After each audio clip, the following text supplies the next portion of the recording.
Biz hozir pasport oldik, mollarimizga, ya'ni men g'unajinim sigirimga oldim, qo'shnimiz buqasiga, ho'kizchasiga pasport oldi. Shu pasport olish jarayonida meni sigirim bilan qo'shnimizning buqasi bir-biriga hindcha qarash qilyapti-da, muhabbat xey qilib.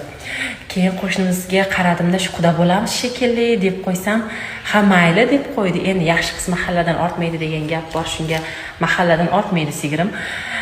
Shunga savol tug'ilyapti-da, mabodo qo'shnimiz bilan qudalashib qolsak, bilib-bilmay to'y qilib qo'ysak, bu ikkala yoshda zags qog'ozga qayerga olib borish kerak? Endi zags qog'oz topshirish kerak deb o'ylayapman. Pasporti bor-ku, har tugul.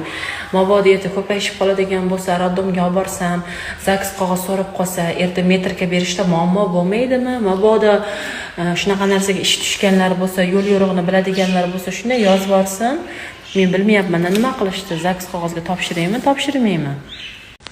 Biz hozir pasport oldik, mollarimizga, ya'ni men g'unajinim sigirimga oldim, qo'shnimiz buqasiga, ho'kizchasiga pasport oldi. Shu pasport olish jarayonida meni sigirim bilan qo'shnimizning buqasi bir-biriga hindcha qarash qilyapti-da, muhabbat xey qilib.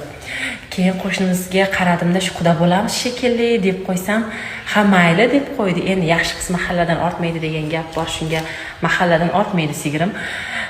Shunga savol tug'ilyapti-da, mabodo qo'shnimiz bilan qudalashib qolsak, bilib-bilmay to'y qilib qo'ysak, bu ikkala yoshda zags qog'ozga qayerga olib borish kerak? Endi zags qog'oz topshirish kerak deb o'ylayapman. Pasporti bor-ku, har tugul. Mabodo erta ko'payishib qoladigan bo'lsa, roddomga olib borsam, zags qog'oz so'rab qolsa, erta metrga berishda muammo bo'lmaydimi? Mabodo shunaqa narsaga ish tushganlar bo'lsa, yo'l yo'riqni biladiganlar bo'lsa, shunday yozib olsin.